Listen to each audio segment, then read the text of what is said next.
Good morning, everyone. Welcome, welcome, welcome. I hope you all had a good night's sleep. Um, and we are about to get into uh, the rest of Ecclesiastes. And we're going to start in chapter 7, I believe, is where we were taking off. Um, Better to get right in. And I started early because I do have a appointment. I used to run the technical side for a radio station here, and I think I've told you all about this. But they're trying to get the radio station moved again, so I have to go help with that. So I apologize for going this early, but I didn't want to cut it short. I wanted to get it all done, so I didn't want to rush. So I figure extra half hour would give us enough time. And yeah, so we're gonna get right into it.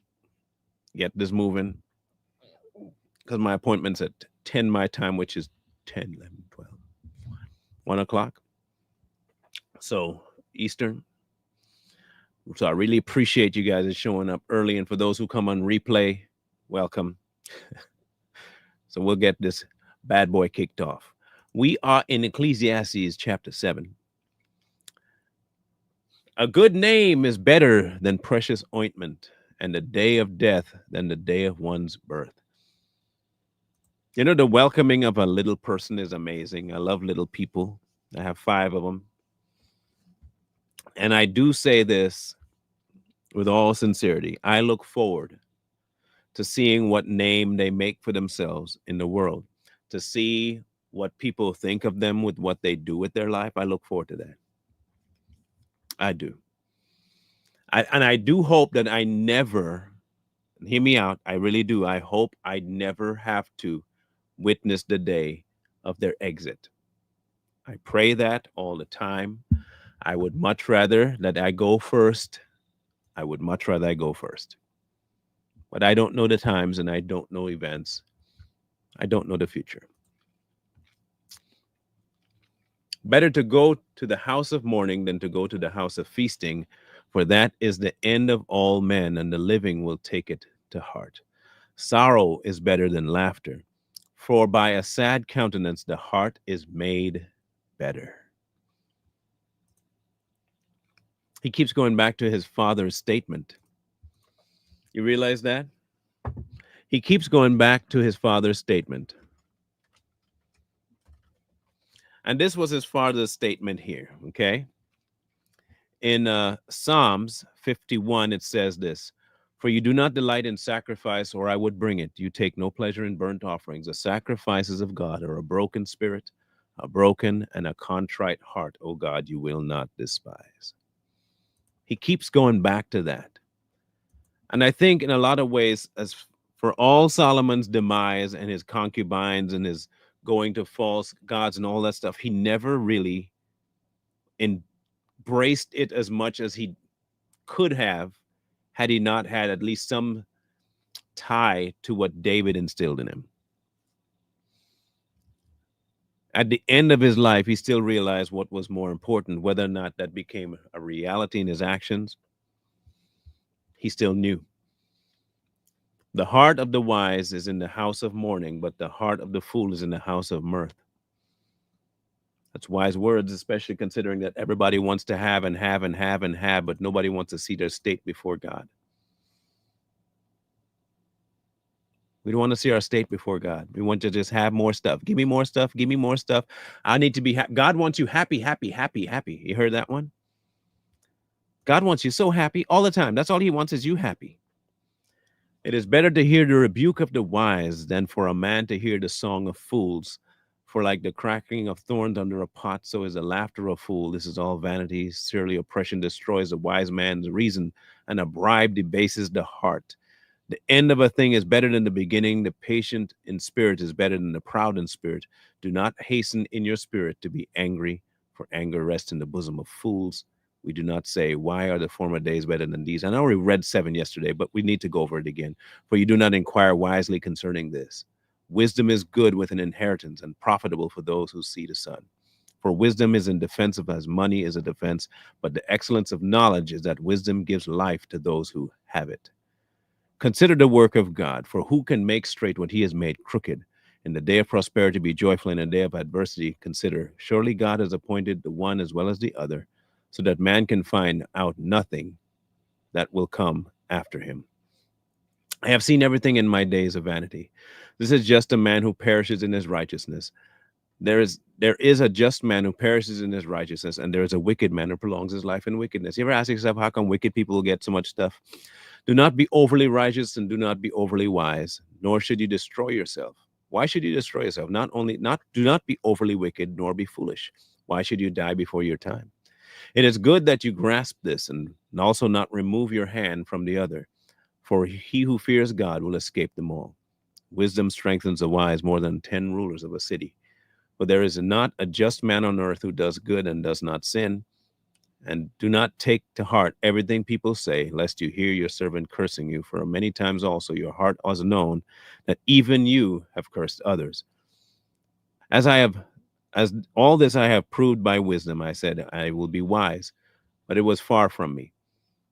As for what is far off and exceedingly deep, who can find it? I applied my heart to know, to search and seek out wisdom and the reason of things, to know the wickedness of folly and the foolishness of and madness. And I find more bitter than death. The woman whose heart is in snares and nets, whose hands are fetters, he who pleases God shall escape from her, but the sinner shall be trapped by her. Here's what I have found, said the preacher, adding one thing to another to find out the reason which my soul still seeks, but I cannot find. One man among 1,000 I have found, but a woman among all these I have not found. Truly, this only I have found, that God made man upright, but they have sought out many schemes. And who is like a wise man? And who knows the interpretation of a thing? A man's wisdom makes his face shine, and the sternness of his face is changed. You know, this idea of wisdom is often conflated with being smart or educated. And I've met a lot of educated fools in my time. A bunch of educated fools. People who seek not reason, but confirmation. Confirmation in their belief, confirmation in their mindset, confirmation. That's all they seek is confirmation of what they know. They do not seek wisdom, no application, no reasoning, none of that. They take what they want to match what they want, and they call that smart. Slick, not smart. I say, keep the king's commandment for the sake of your oath to God. Do not be hasty to go from his presence. Do not take your stand for an evil thing, for he does whatever pleases him.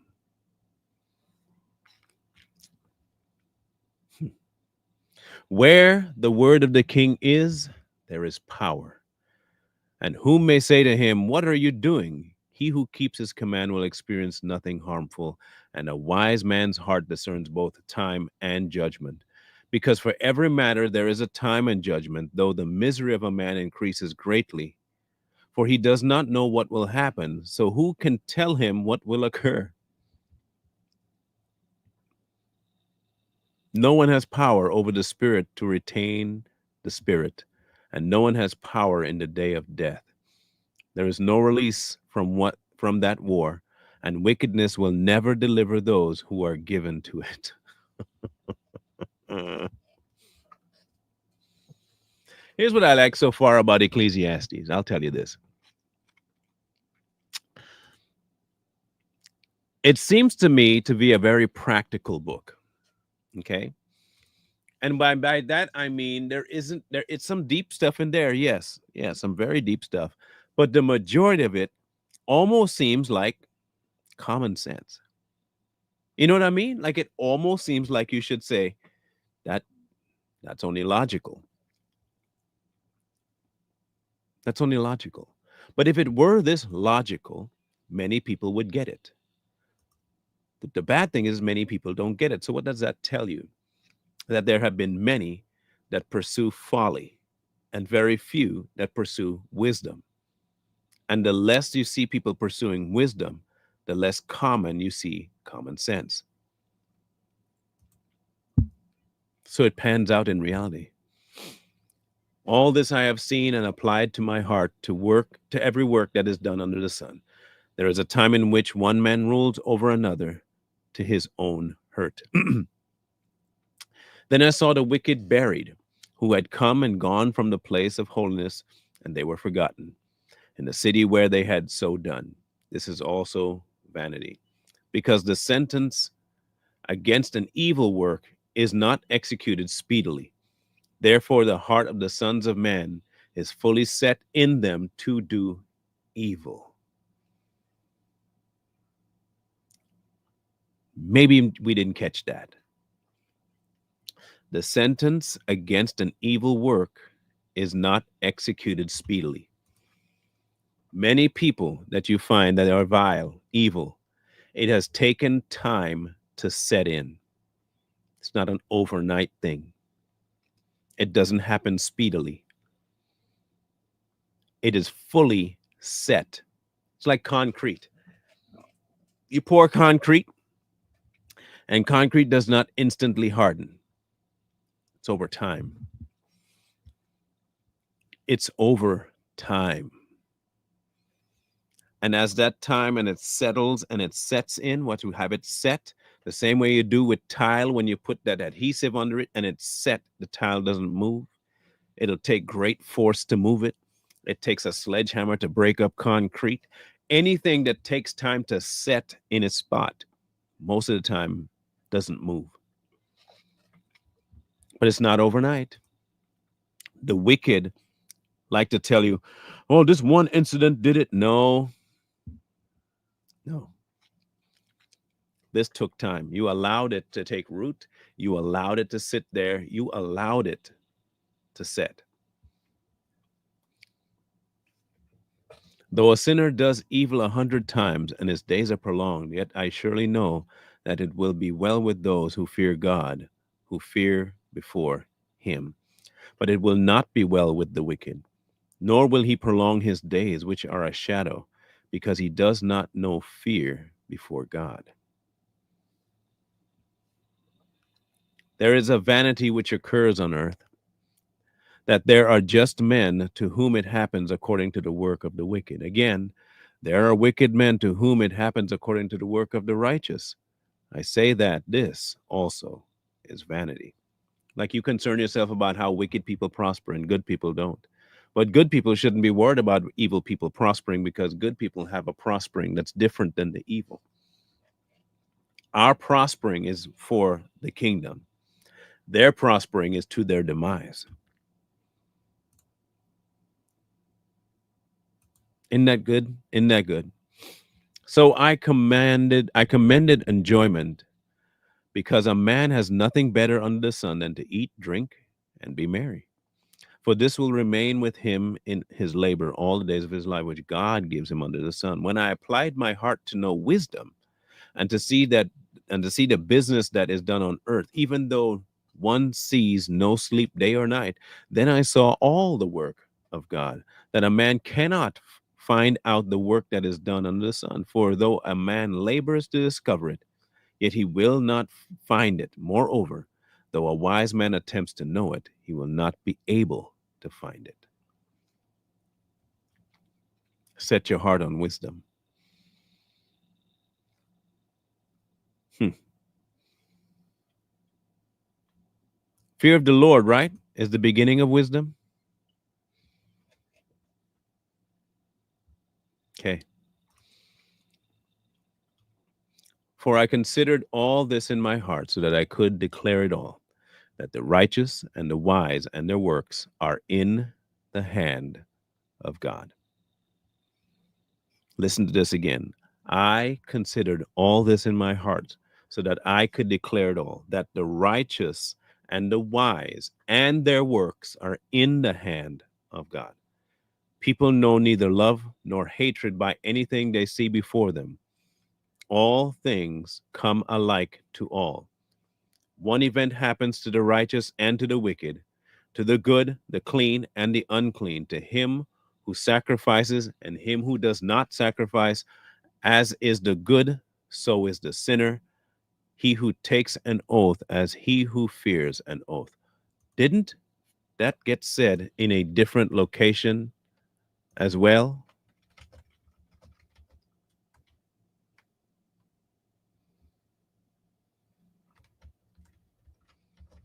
Let me find it for you. Okay? Didn't that get said before in Matthew 5? I'm pretty sure it says it in Matthew 5, didn't it? In Matthew 5, let's go to 5:45 or 5:40, somewhere in there. Let's go. And 5:38. Let's start there. You have heard it said, an eye for an eye, tooth for a tooth, but I tell you, do not resist an evil person. But whoever slaps you on your right cheek, then also turn to him your other. If anyone wants to sue you and take away your tunic, let him have your cloak too. And whoever compels you to go 1 mile, go with them too. Give to him who asks you, and from him who wants to borrow from you, do not turn away. For you have heard it said, you shall love your neighbor and hate your enemy. But I say to you, love your neighbor, love your enemies, and love those who curse you and those who hate you, and pray for those who spitefully use you and persecute you, that you may be sons of the Father in heaven. He makes the sun rise on the evil and on the good, and sends rain on the just and the unjust. Jesus reiterated it.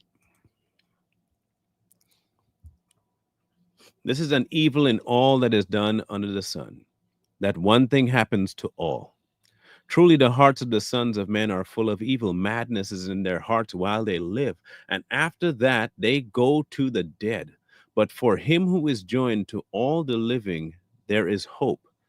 For a living dog is better than a dead lion. For the living know that they will die, but the dead know nothing, and they have no more reward. For the memory of them is forgotten. Also their love, their hatred, and their envy, and now perished. No, never more will they have a share in anything done under the sun. Go, eat your bread with joy, and drink your wine with merry heart, for God has already accepted your works. Let your garments always be white, and let your head lack no oil. Live joyfully with the wife of with whom you love all the days of your vain life, which he has given you under the sun, all your days of vanity, for that is your portion in life, and in the labor which you perform under the sun. Whatever your hands find to do, do it with your might. For there is no work or device or knowledge or wisdom in the grave where you are going. Man, this is sobering. This is sobering.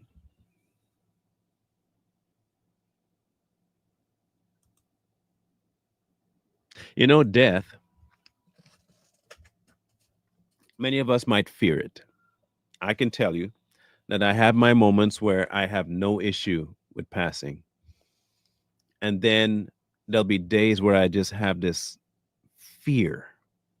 And I do call it a fear.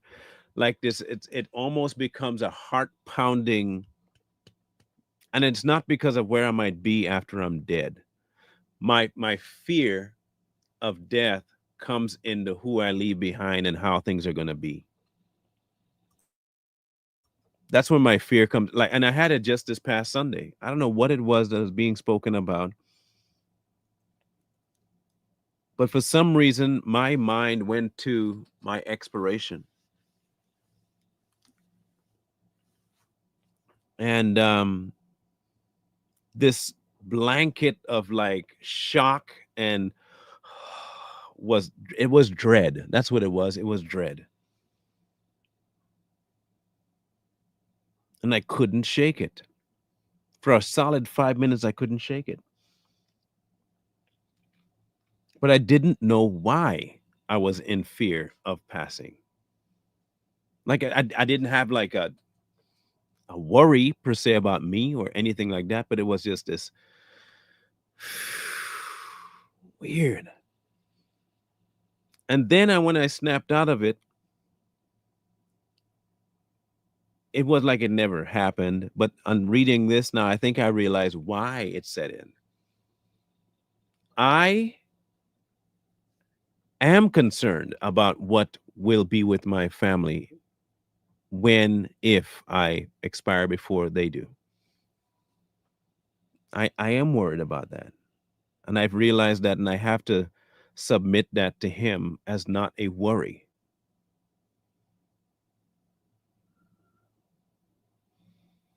So this is very enlightening for me. All I can do is whatever my hands find to do, do it with my might. And there's no work or device or knowledge or wisdom in the grave where I'm going.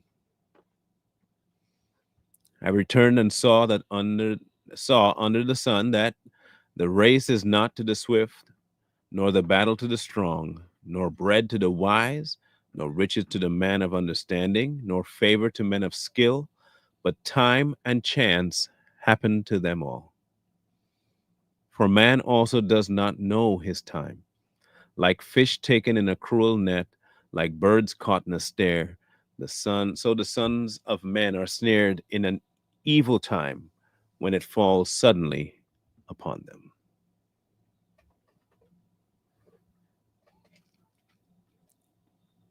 What is that? Redeem the day? Redeem the day.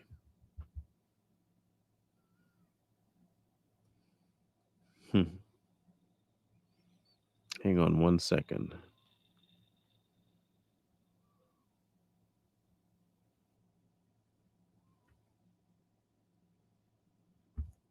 Redeem the day.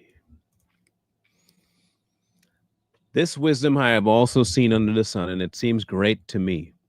There was a little city with few men in it, and a great king came against it, besieged it, and built great snares around it. Now there was found in it a poor, wise man, and he by his wisdom delivered the city. Yet no one remembered that poor man. Then I said, wisdom is better than strength. Nevertheless, the poor man's wisdom is despised, and his words are not heard. You ever get to the point where you just try to tell somebody something that's actually wise for them to do and they never listen? Part and parcel of the game. Words of the wise spoken quietly should be heard rather than the shout of rulers of fools. Wisdom is better than weapons of war, but one sinner destroys much good.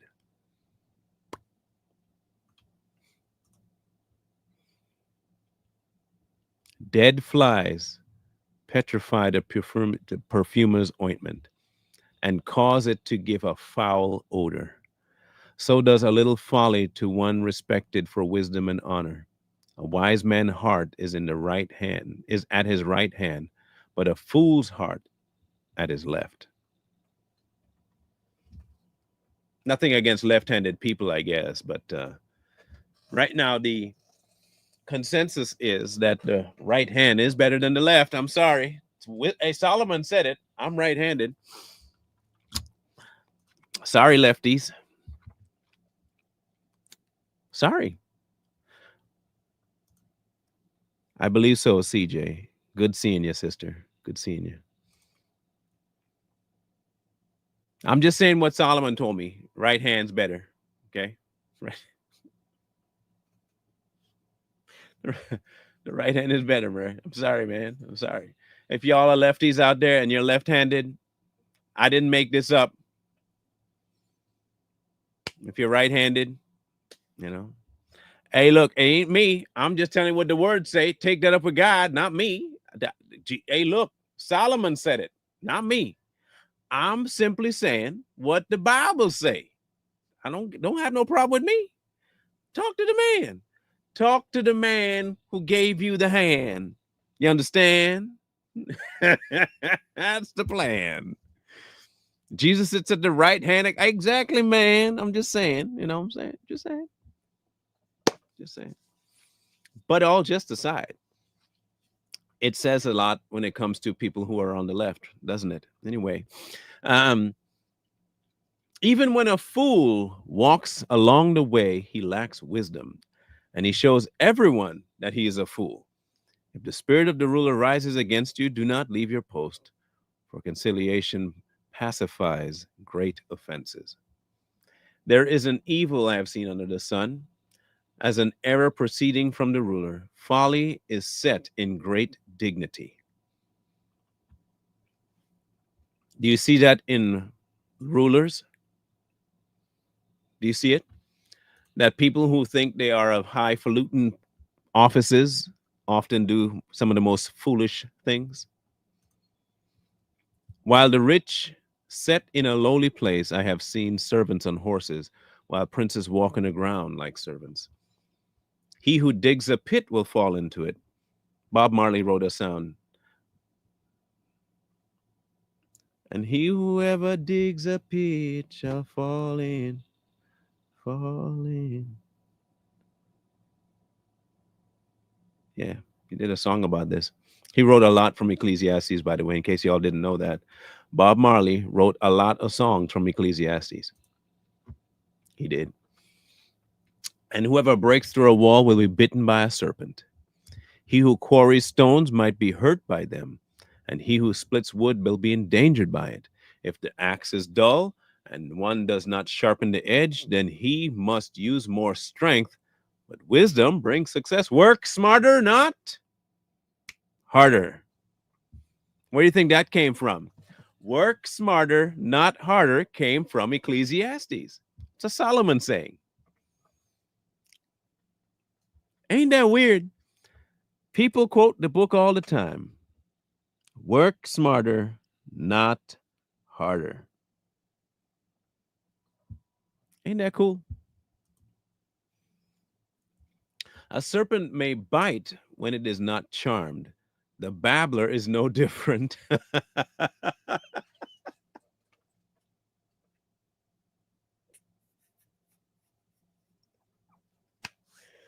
Oh, that's a good line right there.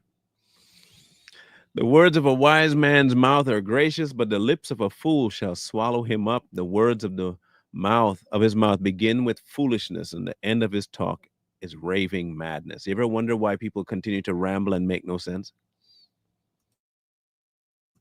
You ever realize that? That people who talk a lot of nonsense, by the time they're done, it's almost like it's compounded. There it is. A fool also multiplies words. No man knows what is to be. Who can tell him what will be after him? The labor of fools wearies them, for they do not know how to go to the city. Woe to you, O land, when your king is a child, and your prince's feast is in the morning.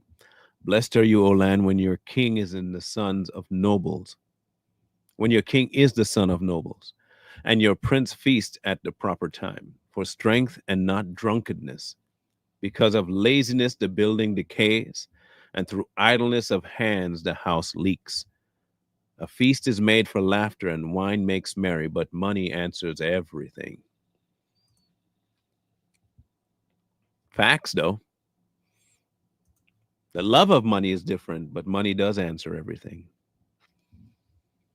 Now, this idea of the building having not, decaying because of laziness of hands. If you've ever been a house owner or given permission to repair if anything happens to a rental, you will know this firsthand that a lot of times what you don't address in a home eventually makes the demise of the home. Do not curse the king even in your thought. Do not curse the rich even in your bedroom. For a bird of the air may carry your voice, and a bird in flight may tell the matter. Everything is heard, Everything can be carried, everything can be known. Just so you know, cast your bread upon the waters, for you will find it after many days.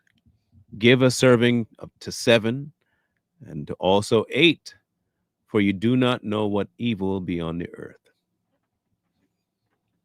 In other words, give generously.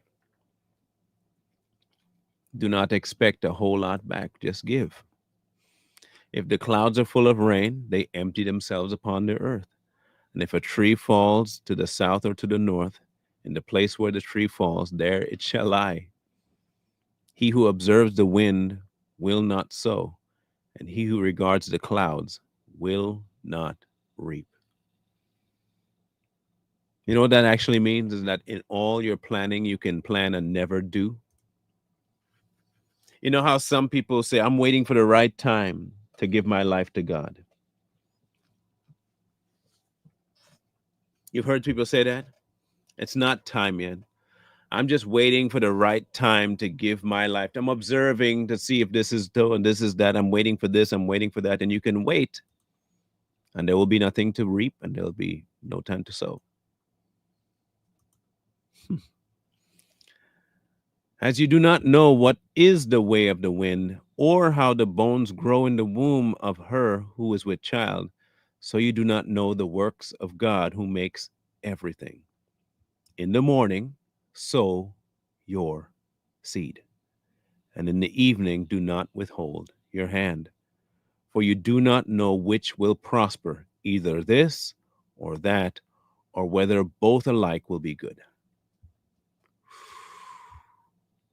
Mm-mm-mm-mm-mm. This is chapter 11 now. Truly, the light is sweet, and it is pleasant for the eyes to behold the sun. But if a man lives many years and rejoices in them all, yet let him remember the days of darkness, for they will be many. All that is coming is vanity.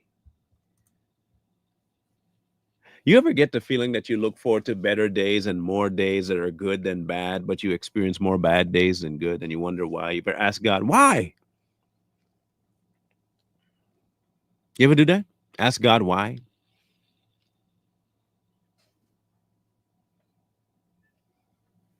Hmm.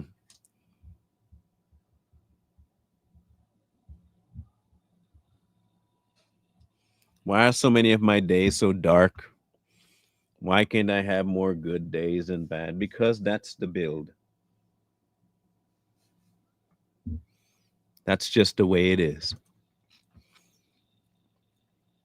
Rejoice, O young man, in your youth, and let your heart cheer you in the days of your youth.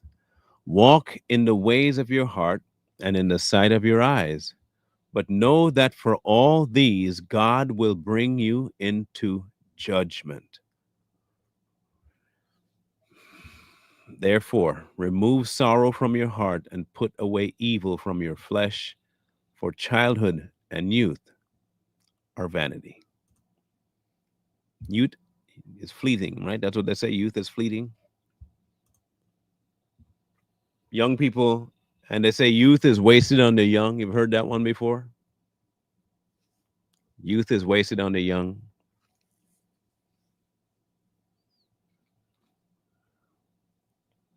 Hmm. I often ask myself that. Like when I was young, I could do just about anything, right? You could recover quick from damages. Um, you had way more energy. The man, we say it all the time. I wish I could siphon off some of the energy and strength off of my kids and give it to myself because I could do a whole lot more with it. I have all the faculties now that I can do so much more if I had the energy, if I had the strength, if I had the longevity of youth, I could do so much. But could I? Could I do so much? Would I? There's an exchange that happens. I exchange youth for wisdom. The encouragement here, though, is to try and get both. In your youth, do not forget wisdom. But he also understands that many youth are too busy trying to enjoy their youth and forget wisdom. And then you get older and you realize the value of wisdom and how much it outweighs physical strength.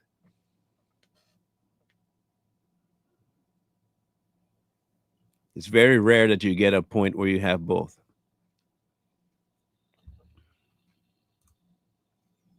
And finally, chapter 12. Remember now your Creator in the days of your youth, before the difficult days come, and the years draw near when you say, I have no pleasure in them. A disappointing life, you know what I mean? While the sun and the light, the moon and the stars are not darkened, and the clouds do not return after the rain, in the day when the keepers of the house tremble, and the strong men bow down, and the grinders cease because they are few, and those that look through the windows grow dim, when the doors are shut in the streets, and the sound of grinding is low, when one rises up at the sound of the bird, and all the daughters of music are brought low, and they are afraid of height and terrors in the way. When the almond tree blossoms, a grasshopper is a burden, and desire fails. For man goes to his eternal home, and the mourners go about the streets. I love this description here of death. I love it. I love this description of what it really means to be at the end of your life. Everything becomes real. You realize that everything was indeed vanity. You might find some things that you really enjoyed, but the outcome of them really didn't mean a whole lot. Everything starts to dim. So it tells you what to expect. When one rises up at the sound of a bird, and all the daughters of music are brought low, and they're afraid of height, and terrors in the way, and the almond tree blossoms, and grasshopper is a burden, and desire fails. For a man goes to his eternal home, and the mourners go about in the streets. Remember your Creator before the silver cord is loosed, or the golden bowl is broken, or the pitcher shattered at the fountain, or the wheel broken at the well. Then the dust will return to the earth as it was, and the spirit will return to God who gave it. Vanity of vanities, says the preacher. All is vanity. And moreover, because the preacher was wise, he still taught the people knowledge. Yes, he pondered and sought out and set in order many proverbs. The preacher sought to find acceptable words, and what was written was upright, words of truth. The words of the wise are like goads, and the words of scholars are like well driven nails given by one shepherd. Look at this real quick. Now, a goad is a long stick with a pointed end used for prodding animals, an agent or a means of prodding and urging, a pointed instrument used to urge on a beast, hence, any necessity that urges or stimulates.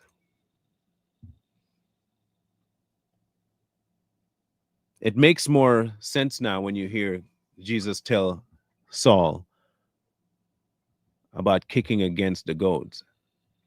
When I was smaller, I used to think that was some kind of a gourd. I thought it was a gourd. So I was like, why is God telling Saul about kicking a gourd? Like, what sense does that make? But prodding and pushing someone to do what the owner of the animal is telling him to do shows a rebellious and stubborn animal, which Saul was.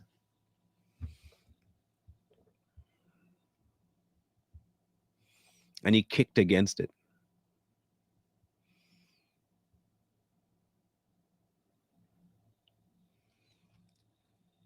Hmm. That jumped out at me too, Laila. The words of the wise are like goads, and the words of scholars are like well driven nails given by one shepherd. The shepherd had a whole lot of things to do. Um, Aside from wrangling the sheep, he's also in charge of placing his tent. He's in charge of doing a whole lot of stuff, putting together the fencing. He makes sure that he sets boundaries, he sets up protections. And a nail is not always the most pleasant thing either in terms of description, but it does indeed anchor, and it fastens and it stays. And further, my son, be admonished by these: of making many books, there is no end, and much study is wearisome to the flesh. It's what I always thought when I was going to school. I think I thought that more about school than any other thing. Like, when will this nonsense stop? They keep writing these books for me to have to read. The making of books never ends, books after book after book. And I got to keep studying and studying. And I'm so tired. I just want to sleep, Mom. I want to do nothing. I don't want to do it. I didn't realize I was being very smart. I was being Solomon type with this. I mean, I was Solomon. I'm sorry, but I was smart. He said it too. Of course, I was using it as an excuse. He's using it as a lesson. Let us hear the conclusion of the whole matter. Fear God and keep his commandments, for this is man's all. For God will bring every work into judgment, including every secret thing, whether good or evil. Now, many, and this is just my take, I'm sure it could mean what everybody takes it to be as well. With this being written prior to the cross, I understand this can be seen as the end of all things and judgment day. But I also see this as the cross itself, because he did bring every work into judgment on the cross, including every secret thing, good or evil. He brought it to the cross. All of it he brought to the cross.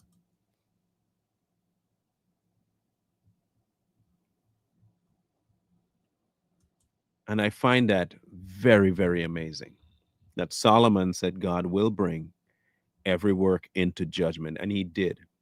He dealt with every sin, every action, every reaction, every future action, every past action, every secret thought, every known thought. He brought it all into judgment at the cross and left it there.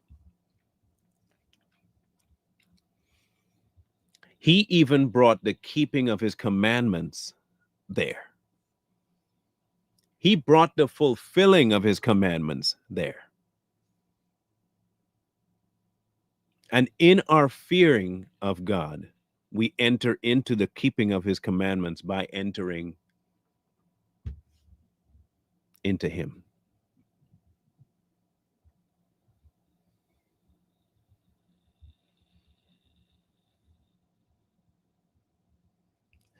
That's amazing. That Solomon ended his book with a description of the cross. The wisest man on earth ended his entire poetic book by telling you what Christ was going to do. After all the vanity, all the living, non living, things you do, don't do, it all comes down to this: the cross.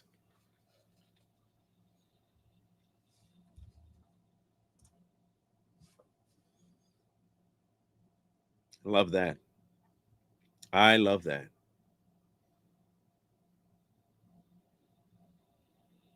But going through Ecclesiastes shows one very important thing, right?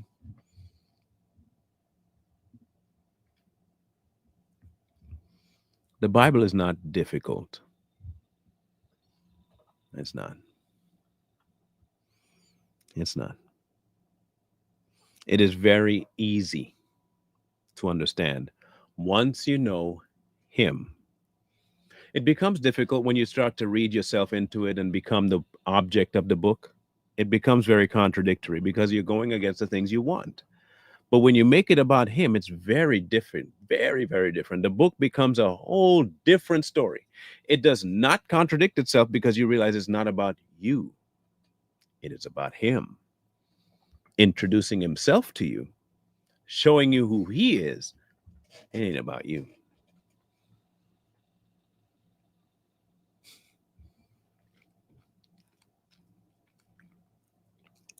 It ain't about you. And when you realize this too, that He gives you the ability to fulfill the commandments in Him, and that you can turn to say, in Him it is fulfilled, it becomes so much easier to fulfill them. Like it doesn't become work because there is no unction to go against anything that He asks you to do. When the keeping of the commandments become a chore, you know that you're doing it out of your own self and that you do it in fear that you might be looked on different weirdly and God might be judging. When you start making this about you and not Him, commandments become a chore. And then you start telling you have to keep the commandments. You have to keep the commandments. I know I do, and I do in Christ.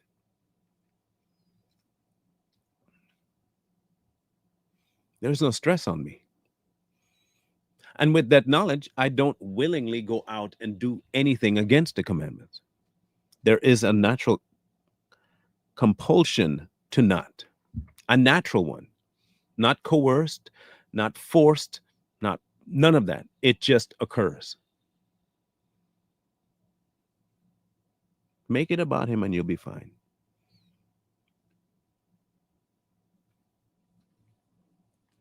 In any case, um, Thursday is a open mic kind of thingy.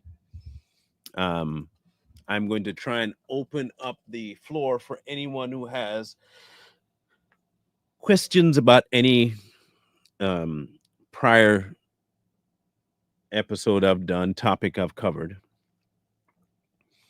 and rebuttals and all that stuff. I'll be opening it up to that. Um, I can't say it's a Q&A because I don't have all the answers for anything, but if you do have questions, I'll take a shot at what the word says about it. Um, and what I don't know, I tell you I don't know. But what I don't know does not determine who I follow. I just want you all to know that. Just because I don't know a matter, it does not change at all anything about my view of God. If you say so, but you don't say it, so you're going to pop up because I'm going to drop the link. You're going to show up and talk, right? Just say it. Okay, good.